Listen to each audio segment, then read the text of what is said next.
खरं तर काल आम्ही गेवराईमध्ये गेल्यानंतर आमच्याच वाहनावरती दगडफेक झालेली होती। दगडफेक झाल्यानंतर आम्हाला पोलीस प्रशासनाकडून 168 प्रमाणे नोटिसा निघालेल्या होत्या। आमच्यावर FIR दाखल झालेला होता।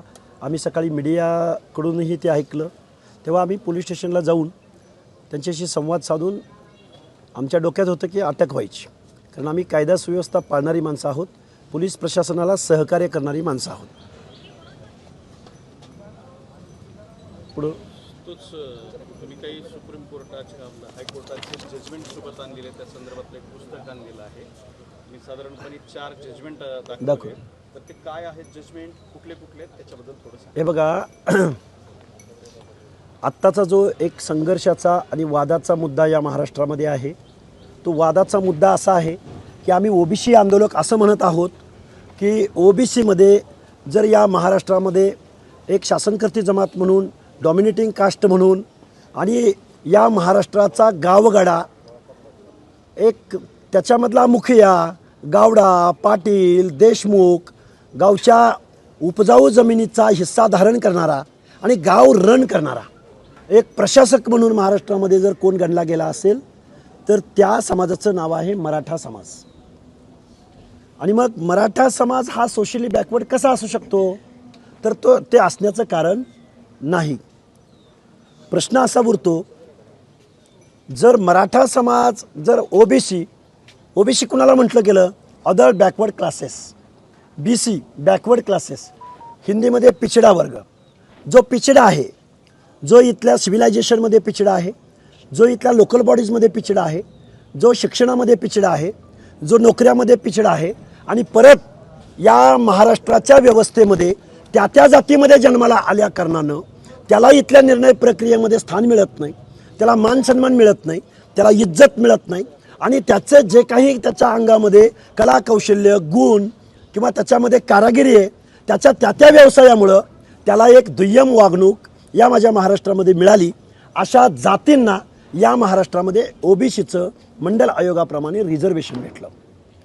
आता आम्ही गावगाड्यातली माणसं, आम्ही ओबीसी आंदोलक, आमचं म्हणणं असं आहे की जर आमचा हा मोठा बांधव जो रूलर आहे, जो डॉमिनेटिंग कास्ट आहे, जो राज्यकर्ती जमात म्हणून ज्याच्याकडे पाहिलं जातं, तो जर या बलुत्या आलुत्यामध्ये समाविष्ट झाला, तो जर या ओबीसी आरक्षणामध्ये समाविष्ट झाला, तर माझं असं म्हणणं आहे एक आंदोलक म्हणून की आमच्या मराठा बांधवावरती गरिबी निश्चित आलेली असू शकते, पण या ओबीसींच्या तुलनेमध्ये किती,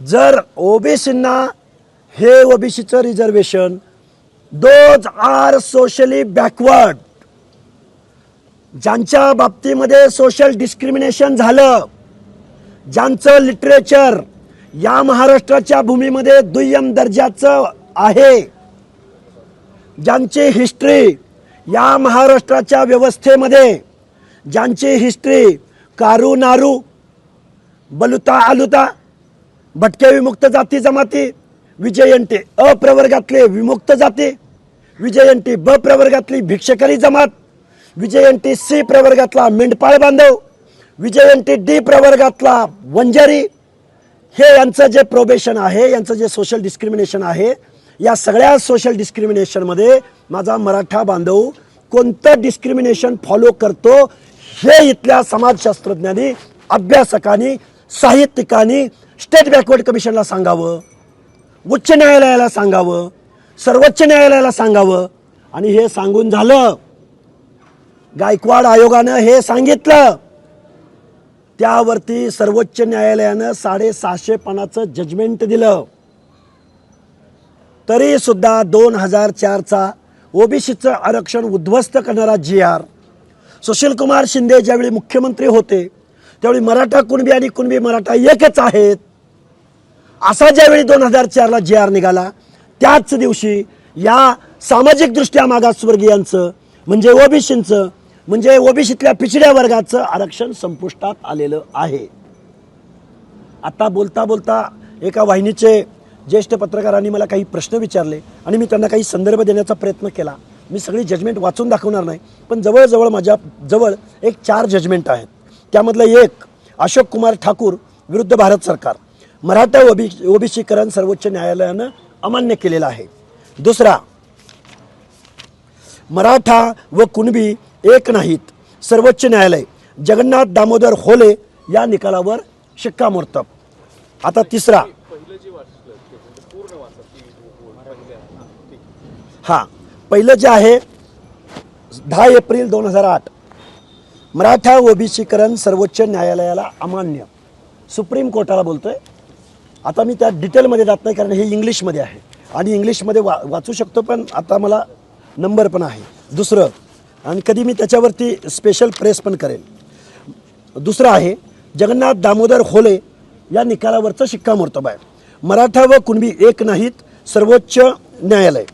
आता तिसरं, मुंबई उच्च न्यायालय मराठा व कुणबी एकच आहेत असं मानणे हा सामाजिक मूर्खपणा होय. आता त्यानंतर आणखीन एक, मराठा व कुणबी या दोन वेगळ्या जाती आहेत, मुंबई उच्च न्यायालय. हे ह्याच्यावरती जर बोलायचं म्हणलं तर याच्यावरती एक स्पेशल प्रेस होऊ शकते.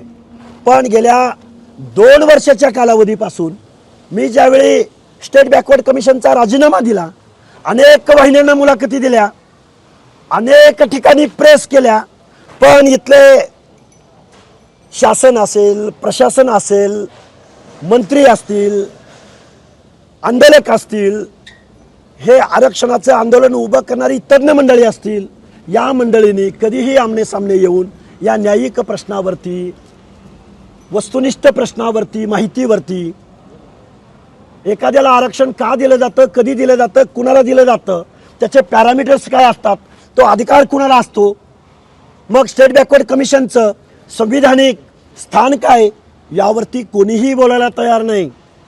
लक्ष्मण हाके मराठाद्वेषी, लक्ष्मण हाके स्टंटबाज, लक्ष्मण हाके हामुक हामुक, लक्ष्मण हाके थमुक थमुक. अरे कोण सुद्धा बोलायला तयार नाही. ना ओबीसीचे नेते बोलतात, ना माझे मराठा आंदोलक बोलतात. सर्वोच्च न्यायालयानं 650 पानाचं जजमेंट दिलं गायकवाड आयोगाच्या निर्णयाच्या विरोधामध्ये, त्याचा कोणीही अभ्यास करायला तयार नाही. बीड पोलिसांनी तुम्हाला आधी सूचना दिलेली होती की इथं येऊ नका, तरीही तुम्ही त्या सूचनेचं, त्या नोटीसचं उल्लंघन केलं, तिथं आलात म्हणून गोंधळ घडला, जमाव तुमच्यामुळे उत्तेजित झाला म्हणून तुमच्यावर गुन्हे दाखल केले आणि त्या पद्धतीचं जे काही फुटेज आहे त्याची छाननी आहे, तपासणी आहे, ती करणं सुरू आहे, चौकशी. तुमचा जो प्रश्न आहे, या प्रश्नाचं उत्तर असं आहे, गेवराई शहरामध्ये प्रवेश केल्यानंतर तुम्ही आम्हाला नोटीस देता 5 मिनिटात, त्या स्पॉटला गेल्यावर तुम्ही आम्हाला नोटीस देताय. मी आव्हान कधी केलं होतं? सकाळचं माझी पोस्ट आहे, सकाळचं आव्हान केल्यानंतर गेवराई शहरामध्ये आल्यानंतर तुम्ही मला नोटीस देता. या प्रश्नाचं उत्तर तुम्ही त्यांना विचारू शकता. उद्याचं नियोजन आम्ही या महाराष्ट्रामध्ये ओबीसीची संघर्ष यात्रा काढणार आहोत. आम्ही तारीख जाहीर करणार आहोत आणि आम्ही या महाराष्ट्रामध्ये कुणाचं आंदोलन होतंय, कोणतरी मोर्चा काढतंय, कोणतरी उपोषण करतंय म्हणून काउंटर आंदोलन आमचं असणार नाही. आम्ही हे आंदोलन करणारच आहोत, आम्ही ही संघर्ष यात्रा काढणारच आहोत. कुणाचं आंदोलन हो नाही हो त्याच्याशी आम्हाला काहीही देणं घेणं नाही. या महाराष्ट्रातला 50 ते 60% क्वांटम असणारा ओबीसी विजयंती प्रवर्गाला आपण ओबीसी म्हणून एक आहोत. आपल्याला एकत्रित आलं पाहिजे. आपले राजकीय हक्क, आपले सामाजिक हक्क, आपले शैक्षणिक हक्क, आपल्या महाराष्ट्राच्या तिजोरीमधला जिसकी संख्या जितनी भारी, तुमची आमची लोकसंख्या किती, तुम्हाला आम्हाला तुमच्या आमच्या सामाजिक न्यायाच्या योजनांसाठी बजेट किती दिलं जातं, या सगळ्या प्रश्नांच्या दृष्टिकोनातून आम्ही एक संघर्ष यात्रा ओबीसी जोडो अभियान या महाराष्ट्रामध्ये काढणार आहोत. उद्या सकाळी पुणे ठिकाणावरून काढताय, किती वाजता काढताय? नाही, उद्या हे बघा, आम्ही तो निर्णय तुम्हाला प्रेस घेऊन जाहीर करू. आज सांगतो ना, मग उद्या परवा आम्ही हा जाहीर करू शकतो. म्हणजे उद्या नाहीये? उद्या हे बघा, ॲक्शन रिॲक्शन काही होऊ शकते, पण आम्ही निर्णय तुम्हाला बोलवून जाहीर करू. कायदा सुव्यवस्था पाळणारी माणसं आम्ही आहोत. पोलीस प्रशासनाला रिस्पॉन्ड करणारी आम्ही माणसं आहोत. आम्हाला कालच आमचं आंदोलन सुरू झालं असू शकतं, पण आम्ही इथली सुव्यवस्था, पोलीस प्रशासन पाळणारी माणसं आहोत. त्यामुळे आम्हाला जर कुणाची रिक्वेस्ट असेल, कुणाची विनंती असेल, तर आम्ही 1-2 दिवस मागं पुढं करू शकतो. त्यामुळं आम्ही ओबीसी आहोत, आम्ही शोषित पिछडे आहोत, आम्ही असंघटित आहोत. आमचा क्राऊड रस्त्यावरती हजारो लाखोच्या संख्येने जरी नाही दिसला तरी आमचं म्हणणं मांडण्याचा अधिकार आम्हाला संविधानानं लोकशाहीनं दिलेला आहे. सांगू आम्ही जिजाऊंचं जन्मस्थळ मातृतीर्थ सिंदखेड राजावरून होईल किंवा माळेगावचा खंडोबा लोहा कंधार तालुक्यातल्या नांदेड जिल्ह्यातल्या ठिकाणाहून होईल. उद्या काही नाही नाही, उद्याही होऊ शकतं, नाही इथं काही नाही समजा थोडक्यामध्ये. होऊ शकतं, इथूनही आम्ही निघू शकतो. त्यामुळे आम्ही थोडंसं आम्हाला थोडा वेळ द्या, आम्ही सांगतो. ऐक,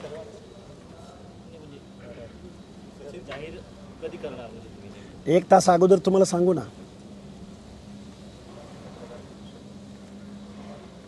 बरं ती गेवराईचं जे तुमचं म्हणणं होतं की मतं घ्यायची एकीकडून आणि मग पुन्हा तरी एकासाठी बॅनर लावायचे, हां, आता तुमच्यावर पण असा एक प्रश्न उपस्थित व्हायला लागलाय की तुम्ही सुद्धा विशिष्ट एका विचारधारेच्या किंवा मतदान करा असं निवडणुकीत आवाहन केलं होतं. हो, मग